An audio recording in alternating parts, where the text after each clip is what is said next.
dito naman po tayo sa Barangay Pakak. At ito, groundbreaking ng kalsada dito sa Purok Rose, na dati ang tawag ay balik-balik. Ayan, magandang umaga, Mayor. Magandang umaga rin, Kajego. Opo, so gaano kahaba po itong kalsada na to? Bali, ano to mahigit 208 meters. Tapos 5 meters wide. Wide, opo, nako, Hindi kayo makahintay naman. nadadaan kami rito, madalas, talagang lubak-lubak na yung konkretong kalsada. Buti naman po, at eto, masesementohan na, mare-repair. Opo, ano? Opo. Hanggang kailan po matatapos itong proyekto na to? Engineer? June 14 po, sa June 14. June 14. Ayun. Matapos na yan. Ayun. O sige po, baka meron kayong naisabihin sa mga taga Barangay Pakak at Narbacan, yung mga dumadaan po rito. Ito kasing kalsada na to ay karugtong natin doon sa unang ginawa natin doon. Opo. So ito talaga nakita natin talagang hindi maganda yung kalsada at talagang hirap ang mga taong bayan ng pagdumadaan dito. Kaya may narapat natin na gawan ng programa para gumanda itong Farm to Market Road ng Pakak, balik-balik, Purok Rose, ano? Kaya itong Farm to Market Road na to ay malaking tulong na maibigay natin sa mga taga-barangay. Dumadaan din kasi rito ang San Felipe, Lenek, Narbacan 2, Pakak, Narbacan 1, at saka yung mga namamasyal dito, nakikita na talaga mahirap ang daan. Kaya minarapat natin na ayusin ang daan dito sa Pakak, Narbacan 1. So, 200 plus meters.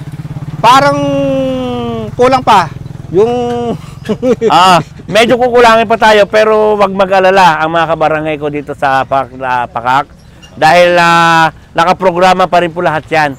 Hindi matapos ang ating termino, maayos po ang kalsada rito. Ayan. Yan po naman ang pangako ni Mayor Doc Lito Galapon. Ayan. O sige po, baka meron naisabihin si Kapitan Carlito Soriano po. Sige po.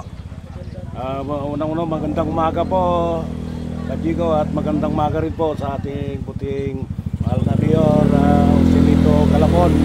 At nagpapasalamat po ng Barangay Pakak sa naibigay na proyekto na concreting dito sa Purok Rose dahil itong kalsada na ito ay pitak-pitak at sira-sira na, halos hindi makadaan yung mga sasakyan.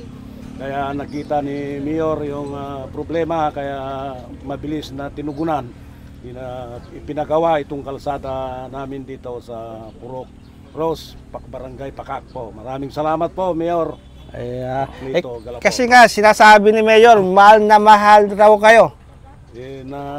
Naramdaman namin naman, Sir Digaw, na mahal ni Mayor ang Barangay Pakak.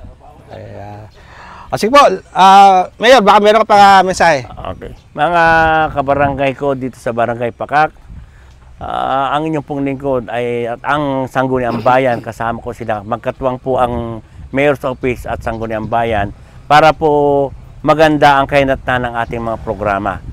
At kami po ay naghahanap at gumagawa ng pamamaraan para makatulong dito sa Barangay Pakak. At hindi lang po Barangay Pakak, sa lahat po ng barangay ng ating bayan ay tutulungan natin nang sa makita nila at maramdaman nila ang pagmamahal ng bayan ng Gimba. Mga kabarangay ko, lagi po tatandaan, mahal na mahal po kayo ni Mayor Doc Lito Galapon. Salamat po, Mayor. Okay po.